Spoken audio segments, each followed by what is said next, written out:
La clase del día de hoy.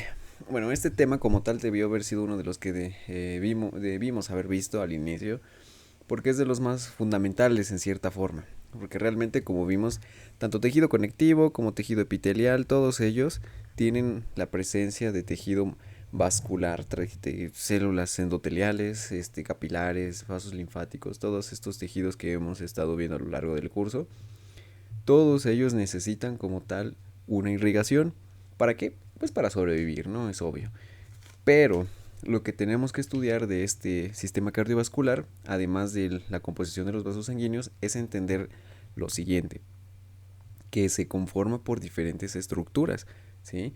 No solamente son arterias ni son venas, también son algunas estructuras un poco más pequeñas que tienen diferentes funciones y tienen diferentes características histológicas y que les vamos a llamar arteriolas, capilares, vénulas, ¿sí? Todas ellas van a tener cierta composición en común, las tres capas de hecho, en algunas veces solamente va a haber una sola capa, pero en general todas van a desarrollar una función diferente.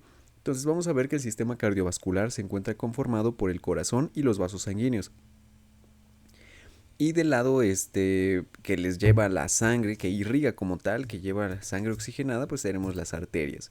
Después de estas arterias que salen directamente del corazón, desde el arco aórtico, las ramas directas de la aorta, tenemos algunas estructuras un poco más pequeñas, luego veremos qué características tienen, que son las arteriolas.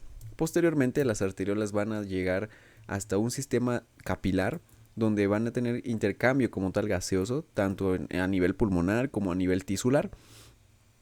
Y en estos vasos sanguíneos se va a transportar sobre todo oxígeno, dióxido de carbono, hormonas, metabolitos, agua, pues ya sabemos, todos los componentes de la sangre. Por eso es importante primero ver sangre, primero ver tejidos conectivos y epitelios para poder comprender este tema. Si no, pues debimos haberlo visto al inicio, pero lo que les mencionaba, no es posible realizar un análisis de este sistema si no vemos antes los tejidos fundamentales y tampoco si no vemos antes una mínima cantidad de sangre, ¿no? Sobre todo a nivel histológico. Entonces, estas células ya las hemos estado viendo a lo largo de todo el curso, son las células famosísimas endoteliales y son las que componen como tal los vasos sanguíneos, si son la pared principal del vaso sanguíneo. Ahora, no quiere decir que la célula endotelial se haga absolutamente todo el vaso. Luego vamos a ver, o ya hemos visto también en las muestras de cordón umbilical, que las arterias tienen una capa todavía arriba de estas células endoteliales de músculo liso, ¿sí? Lo que vimos en la práctica anterior. Entonces, estas células endoteliales tienen una característica de ser las superficies internas de los vasos sanguíneos y, como vimos también, del músculo cardíaco, del miocardio, rellenando esa cavidad, bueno, tapizando la cavidad interna. Bien, son células con un epitelio plano simple. De hecho, esta que estamos viendo aquí, este es el núcleo de la célula endotelial y este es el citoplasma de la célula endotelial. Este que estamos viendo en esta parte. Bien, y lo que se imaginarán, esta cosa que está aquí adentro, negrita, que parece como si fuera un reloj de arena acostado, es un eritrocito. Entonces, esto es un capilar y la célula que está alrededor es la célula endotelial, el eritrocito que va viajando en el interior de la sangre. Entonces, como pueden darse cuenta, los eritrocitos son de 7 micrómetros de diámetro y apenas si caben en un sistema capilar. Lo que les mencionaba, en algunos órganos, estos sistemas capilares son mucho más pequeños, incluso la mitad. Y por lo tanto, el eritrocito puede pasar ahí porque se puede deformar. Células poligonales, ¿qué quiere decir eso? Que cuando las extendemos tienen una morfología muy parecida a un hexágono, un pentágono. Y estas celulitas tienen la capacidad también de estirarse hasta cierto punto. Si pueden realizar un proceso que se llama vasodilatación o vasoconstricción. En estas el citoplasma es muy escaso, digamos, a diferencia de otras células como las musculares, donde el citoplasma está llena de fibras musculares, en este caso, pues no. El citoplasma es muy delgado y prácticamente lo que lo mantiene íntegra, perdón, son los microfilamentos intermedios, los filamentos intermedios y los microfilamentos. Tiene un retículo endoplásmico muy pequeño, pero eso no quiere decir que no exista, ¿eh? Está por en esta parte. Justamente esta de aquí es el retículo endoplásmico rugoso, que está pegado justamente al lado del núcleo. Y por último también tiene muchas mitocondrias. Sin embargo, en este caso no se alcanzan a ver. Acuérdense que esta célula es una célula aplanada, entonces esta parte solo es una pequeña sección de la célula que realmente es muy larga, ¿no? En comparación. Entonces, estas células endoteliales, ¿qué es lo que realizan? Tienen la función de alterar la presión arterial, lo que les mencionaba, tanto pueden contraerse como distenderse.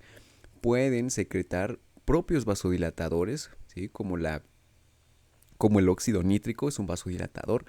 Los factores de coagulación tienen contacto directo con el endotelio y al momento de que tienen el contacto directo pueden desencadenar como tal el proceso de coagulación. ¿Sí? De hecho, la vía extrínseca es la que se activa con esta perdón, la vía intrínseca es la que se activa con esta célula endotelial. Los linfocitos también son los encargados de pasar a través de las células endoteliales y también algunos leucocitos, como veíamos, ¿no? Las células musculares que están por acá a veces pueden estar infiltradas con estos leucocitos en el caso de que haya inflamación. Y como vimos, miren, aquí están estas celulitas que parecen como si fueran colitas de cochino, como sacacorchos. Aquí también hay otra, que son células musculares contraídas. En este caso, esta estructura que se ve aquí como si fuera una espiral, no es una célula, es una fibra de elastina. Y acuérdense que las fibras de elastina también van a estar en los tejidos musculares, ayudando a generar la contracción. En el caso de las células endoteliales, la histamina aumenta la permeabilidad. ¿Y eso qué quiere decir? Que entre célula y célula, acuérdense que las células están pegaditas unas con otras, tienen pequeños espacios entre una célula y otra célula. Pero con la histamina, ¿qué sucede? Que estos espacios disminuyen. ¿Sí? En lugar de estar bien pegaditas, las células tienen un espacio entre ellas y pueden pasar más estructuras, como por ejemplo pues, los leucocitos que están por allí, ¿no? Entonces la histamina puede dejar que componentes de la sangre salgan a los tejidos o viceversa. Por la mayor parte de las veces, estas permeabilidades regulan como tal procesos alérgicos. Entonces tiene mucha relevancia en estos casos. Ahora sí, hablando de las arterias, estos son los vasos sanguíneos más importantes en cuestión de darles la nutrición a los demás tejidos y por lo tanto pues son muy importantes al momento de generar resistencias y sobre todo el pulso. ¿Sí? Acuérdense que las arterias generan pulso y son las únicas que pueden tenerlo. En el caso de otras estructuras como las venas, estas no tienen pulso. ¿Por qué? Porque no tienen tanta cantidad, ahorita vamos a ver, de una capa que se llama intermedia.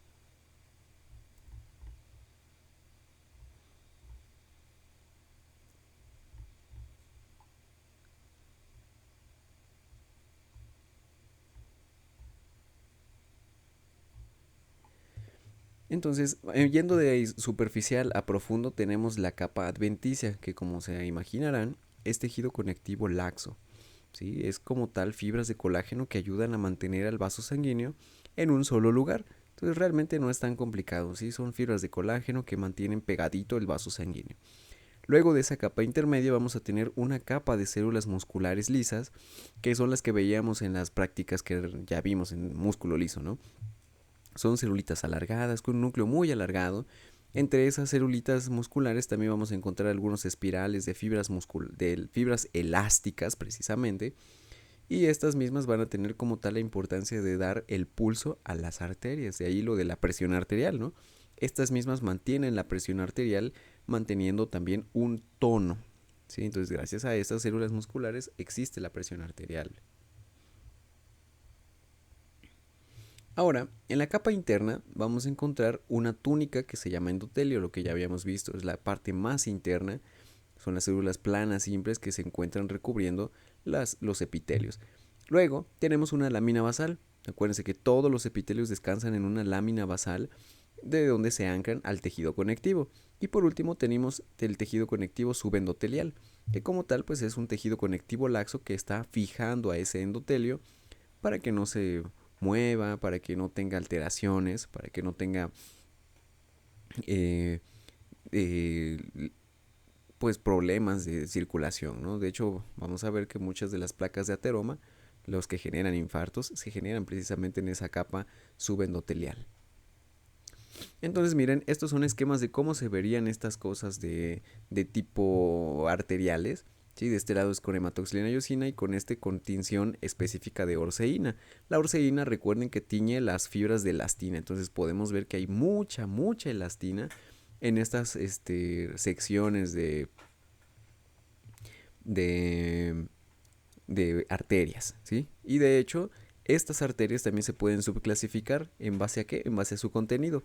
Hay arterias meramente elásticas porque tienen muchas fibras de elastina y hay otras arterias musculares que ¿qué es lo que tienen? Pues tienen mayor cantidad de células musculares lisas.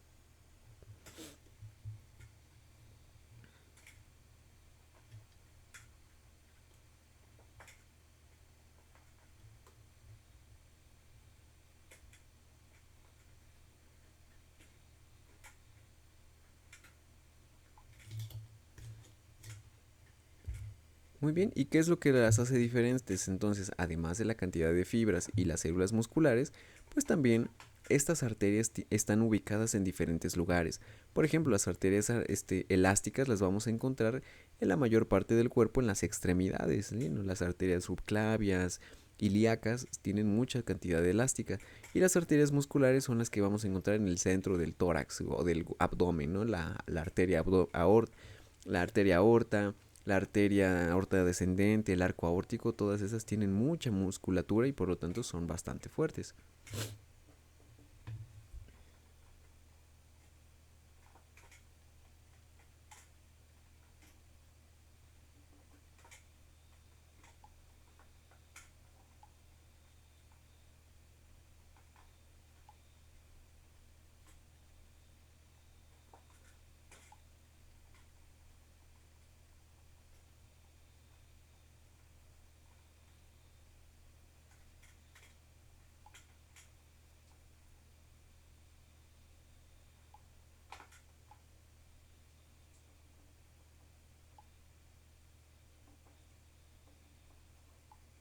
Muy bien, entonces continuando, tenemos que estas arterias elásticas y musculares tienen en común las mismas capas, salvo que en este caso vamos a ver algunas diferencias. Por ejemplo, en las elásticas, la adventicia tiene mayor cantidad de fibras elásticas, por supuesto, y en la muscular tiene fibras fibroelásticas, entonces tienen mayor cantidad de colágeno. La túnica media, en el caso de las musculares, pues vamos a tener bastantes células musculares, mucho músculo liso en las musculares precisamente, y en las elásticas vamos a tener células concéntricas fenestradas. ¿Qué quiere decir eso? Que las células no van a ser tan musculares y van a tener mayor cantidad de fibroblastos. En la íntima vamos a encontrar mayor cantidad de lámina elástica en las musculares y en las elásticas vamos a encontrar el endotelio, el subendotelio con mayor cantidad de fibras elásticas. Entonces realmente no es que sean completamente diferentes, sino que en base a su función pues vamos a tener diferentes estructuras. Entonces miren, eso es lo que les mencionaba. Aquí tenemos una muscular y de este lado tenemos una elástica. Entonces vemos ahí las diferencias increíbles que podemos encontrar entre cada una de ellas. Por ejemplo, esta de acá es una elástica y esta de acá es una muscular. De hecho, aquí también está el esquema, ¿no? Esta es una muscular y esta es una elástica. Esta es una elástica y esta es una muscular. Bueno, pasando de largo con las siguientes estructuras, vamos con las arteriolas. Estas tienen un diámetro aproximado de 100 micrómetros. ¿Sí? Entonces las arteriolas, a partir de esta medida, ya les vamos a empezar a llamar de esta forma. ¿Sí? Realmente como tal las mismas capas no las van a condicionar, sino lo que va a hacer que sean diferentes va a ser el diámetro. Entonces, en este caso, la estructura que están viendo de este lado es como tal una arteriola. Entonces por ahí ven un eritrocito, otro eritrocito, otro eritrocito. Entonces aproximadamente ahí son 100 micrómetros y podemos decir que con seguridad es una arteriola. Ahora, una característica muy importante de las arteriolas es que todavía conservan músculo liso. De este lado tienen una vénula y no vemos como tal una cantidad importante de músculo liso, por lo tanto podemos así diferenciarlas. Además de lo que les mencionaba, muchas veces, si no es que casi siempre, las vénulas van a tener una cantidad de sangre dentro de las mismas formando un coágulo y las arterias o arteriolas casi siempre van a estar vacías. Sin embargo, pues a veces pueden llegar a contener sangre dependiendo de cómo hayan obtenido la muestra. Entonces las arteriolas musculares grandes pueden tener hasta 100 micrómetros de diámetro. Y por último, las arteriolas terminales pueden tener menos de 50 micrómetros de diámetro. Entonces, esta es una arteriola terminal, es una pequeña realmente. ¿Sí? Justamente, cuando estén en vista de pacientes con alteraciones de la presión arterial, ¿quién regula precisamente esa tensión arterial? ¿O quién puede hacer un cambio en esas presiones arteriales? Pues las arteriolas. ¿Sí? Las arterias que vimos anteriormente son tan grandes y tan gruesas que realmente no cambian de tamaño en su luz. ¿Sí? No aumentan la cantidad de sangre, no disminuyen la cantidad de sangre que pasan por ellas. ¿Quiénes sí lo pueden hacer? Las arteriolas. ¿Sí? Las arteriolas sí pueden condicionar la salida o la entrada de mayor cantidad de sangre. Por último, tenemos ahora en este lado de la arteria los capilares. Estas estructuras son el tubo, son el conducto más sencillo que tienen nuestros vasos sanguíneos, precisamente donde realizan el intercambio gaseoso. Entonces, esa estructura es un capilar y solamente van a estar constituidos por células endoteliales prácticamente. Pueden tener hasta 8 micrómetros de diámetro, apenas pasa un eritrocito en el interior y su principal función es el intercambio. Estos capilares los vamos a encontrar en los tejidos como tal. Sí, su principal función es el intercambio de nutrientes. No tienen la función de transportar como tal a toda la sangre, solamente realizar el intercambio con el transporte de la sangre. Y de aquí vamos a llegar a que hay diferentes tipos de capilares. O sea que los capilares pueden tener diferentes morfologías y no son nada complicadas. ¿Sí? Son 3 tipos de capilares y el primero de ellos es el continuo. Y como su nombre lo dice, estos capilares tienen una pared continua, ininterrumpida de células endoteliales que van una al lado de la otra, una al lado de la otra. ¿Sí? Los bordes están completamente fusionados casi siempre por uniones, por uniones oclusivas. Tienen intercambio de sangre y del citoplasma y estas van a ayudar mucho a realizar procesos de comunicación. ¿Sí? También estas celulitas pueden realizar pinocitosis y tener caveolas. ¿Qué quiere decir eso? Que pues realizan su nutrición por medio de tomar los nutrientes directamente de la circulación sanguínea. Bien. Ahora tenemos a los capilares fenestrados. Esos van a tener aberturas en el revestimiento endotelial. ¿Eso qué quiere decir? Que las celulitas tienen pequeños poros, pequeñas aberturas.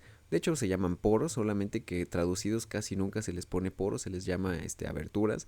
A veces les ponen diafragma. ¿Por qué? Porque tienen una pequeña banda de membrana citoplasmática que condiciona la salida o la entrada. ¿Sí? No son poros abiertos, sino que pueden tener una compuerta que los abre o los hace semipermeables o permite que salgan o entren algunas estructuras. Entonces, ese tipo de capilares los vamos a encontrar en el riñón, en el intestino, en las glándulas endocrinas, en el páncreas.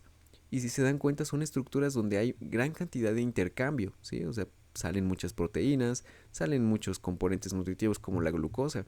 Entonces, estos son importantes los capilares fenestrados porque realizan intercambio de nutrientes casi siempre. Por último, tenemos los capilares sinusoidales. Estos como tal no tienen pequeños poros, son discontinuos. De hecho, otro nombre de estos capilares son capilares discontinuos. ¿Sí? Entonces, hay unas pequeñas o grandes aberturas a lo largo del vaso, ¿sí? Donde estas células endoteliales no se unen como tal. ¿Sí? En lugar de tener poritos, como tal, no se unen de las manos, no tienen ahí como tal una especie de coladera. Y por lo tanto, estructuras más grandes pueden pasar hacia la circulación y viceversa. Estas las vamos a encontrar en órganos donde el intercambio es un poco mayor en cuanto a tamaño, ¿sí? Entonces vamos a ver que el hígado, la médula ósea tienen gran cantidad de estos capilares sinusoidales. ¿Para qué? Para que entren o salgan sobre todo células, ¿sí? Acuérdense que en la médula ósea se producen las células, también se produce en el hígado, entran y salen células que pueden llegar a ser fagocitadas, entonces son muy importantes. En el caso de la hipófisis y paratiroides se producen gran cantidad de hormonas y por eso también tienen unos capilares sinusoidales, o sea, realmente están descargando todo el tiempo sus hormonas. Estas también tienen una capa muy delgada de tejido conectivo en su alrededor, por eso estos puntitos que están en la periferia, ¿sí? Es tejido conectivo muy, muy delgado. Estos sinusoides también pueden ser parecidas a las fenestraciones, sin embargo son bastante más grandes, entonces son de 20 micrómetros. Entonces imagínense, por estos espacios de los sinusoides pueden salir las células sanguíneas muy fácilmente. ¿Sí? Acuérdense que las células sanguíneas miden 7 micrómetros de diámetro promedio, entonces salen muy fácilmente. Sin embargo, la velocidad de intercambio y también el flujo de la sangre es muy lento. ¿Por qué? Porque al momento de que vas pasando la sangre por estos lugares, pierde presión y por eso es un flujo lento. Listo. Pasamos ahora a la contraparte. Ya llegamos, ya fuimos a la que lleva. Ahora vamos a poner la que nos regresa, la que nos trajo literalmente. ¿Sí? Entonces las venas van a ser las mismas capas que las arterias, sin embargo aquí hay algo diferente. La capa muscular es todavía más delgada. Y la túnica media va a ser con mayor contenido de colágeno. Entonces su principal función no va a ser mantener el pulso, no va a ser mantener presión, sino que solamente es comunicar, ¿sí? Es conducir la sangre al regreso, al origen. ¿Bien? ¿Qué otra cosa tienen en particular? Que la capa adventicia es mucho más gruesa que la media. Entonces va a haber mucho tejido conectivo alrededor de las células. Va a haber mucha colágena.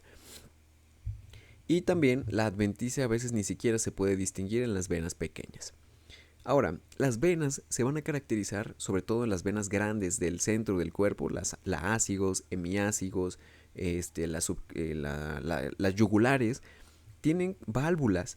Estas válvulas hacen que la sangre no tenga un retorno, ¿sí? No regrese de donde vino y por lo tanto evita que la sangre circule en doble dirección, solamente va hacia un lugar y esa dirección pues casi siempre es hacia el corazón, ¿no? Entonces estas válvulas son un pliegue de tejido conectivo elástico, de hecho son estas que se están señalando acá y funcionan como si fuera una válvula tal cual de una tubería, ¿sí? O como si fuera, o imagínense el Gatorade de chupón. Entonces esas son válvulas, entonces ese mismo mecanismo lo encontramos en nuestras venas. Tiene pliegues endoteliales con tejido conectivo elástico que realizan esta función de cerrarse cuando vienen en una dirección contraria a la de la dirección que deberían tener. Son muy pequeñas también y se encuentran sobre todo en el cráneo, en las vértebras, la vena cava, son las que tienen este tipo de válvulas, ¿sí? Las venas del cráneo. Y también las células musculares, digo las células que se encuentran en el vaso sanguíneo tienen una cantidad de músculo un poco más importante. ¿Por qué? Porque necesitan mantener un tono mayor a comparación de otra vena que no tenga válvula. Entonces no todas las venas tienen válvulas, solamente las más grandes y las que tienen una relevancia en cuanto a la dirección de la circulación. Las extremidades también tienen venas, perdón, y también válvulas. Los vasos sanguíneos también y los nervios pueden tener sus propios vasos y sus propios nervios, ¿sí? Entonces, en el caso de los vasos sanguíneos grandes, como la aorta, que es esta que está acá, también tiene su propio vaso sanguíneo, ¿no? Es como paradójico, ¿no? Una vena va a tener su propia vena, una arteria va a tener su propia arteria. Pues claro que sí. Entonces, ese tipo de formaciones se llaman vasa vasorum, ¿sí? Los vasos sanguíneos de los vasos sanguíneos, ¿sí? Eso significa vasa vasorum.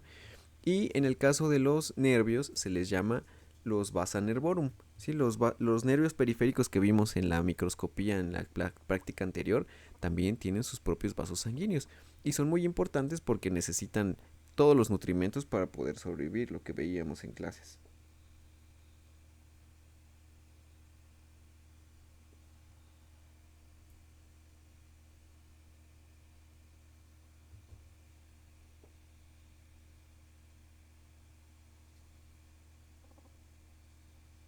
Ah, muy bien. Entonces, estos vasos sanguíneos de los vasos sanguíneos se llaman vasa vasorum. Y también vamos a encontrarlos en los vasos linfáticos amielínicos como unos vasos eh, que distribuyen la sangre, bueno, los contenidos sanguíneos que no pueden regresar a la circulación y de esta forma regresan a la circulación, ¿sí? Bueno, para que no se hagan bolas. Los vasos linfáticos son una circulación, son a ver, las arterias son las tuberías que llevan el agua potable. Las venas son el desagüe, el drenaje, ¿sí? Que lleva el agua sucia, digamos, ¿no? Entonces, ¿qué son los vasos sanguíneos? En este caso de nuestra analogía van a ser una especie de canaletas de reserva, ¿sí? Entonces, el agua que no va a la alcantarilla, el agua que no va en la tubería, tiene que drenarse por algún lugar, ¿no? Por ejemplo, en la calle, pues se va drenando por el piso, ¿no? Y a medida que va atravesando el piso, pues llega a otras estructuras, ¿no? Ese es el equivalente a los vasos linfáticos, ¿sí? Hay estructuras del tejido conjuntivo que realizan esta recolección de líquido que puede no estar en el vaso sanguíneo ni tampoco en los propios tejidos, y eso es lo que hacen los vasos linfáticos, recolectar ese líquido que se pierde y lo regresa a la circulación, por supuesto. Posteriormente de los capilares y de las venas tenemos las vénulas. Estas son vasos sanguíneos, venas más pequeñas, de 20 a 30 micrómetros de diámetro. Realmente son pequeñas, más o menos el equivalente a las arteriolas. Sin embargo, estas vénulas no van a tener músculo liso a comparación de las arteriolas. Solamente tienen el endotelio, la lámina basal y su capa adventicia. ¿Sí? No tienen células musculares. ¿Sí? Son meramente rellenadas, o bueno, su flujo es meramente por mera presión, por lo que les mencionaba. Casi siempre vamos a encontrar un coágulo de sangre en las vénulas y en las venas porque no tienen cantidad importante de músculo y por lo tanto la sangre se atora en ellas. También existen algunas estructuras que se llaman anastomosis arteriovenosas, y esto también se les llama de otra forma en fisiología, se les llama shunts o sistemas portales, ¿sí? Donde una arteriola pasa directamente con una vénula, sin pasar por un sistema capilar. ¿Sí? Acuérdense que las arterias y las venas se unen por capilar, ¿sí? Pero cuando hay una conexión directa entre arteria y vena se le llama sistema porta o shunt fisiológico, ¿sí? Eso lo van a ver mucho en fisiología. Estas son estructuras de canales directos que van a conectar directamente las estructuras arteriales con las venosas. Estos son muy frecuentes en la nariz, en los labios, en el tubo digestivo, en la nariz, en la lengua, en la tiroides, en los tejidos eréctiles, ¿sí? Gracias a estas anastomosis puede haber un cambio directamente del tipo de sangre sin necesidad que haya un déficit de oxígeno o una saturación incompleta del dióxido de carbono. Entonces, estas estructuras permiten el intercambio directo sin necesidad de llegar a un sistema capilar, sin llegar a unas estructuras meramente periféricas para realizar el intercambio de nutrientes o bueno, el intercambio sanguíneo. Estos también, el lugar donde se interconectan o las estructuras como tal donde hay interconexión entre arteria y vena, también se les llama glomus, ¿sí? Como tal en estructuras histológicas.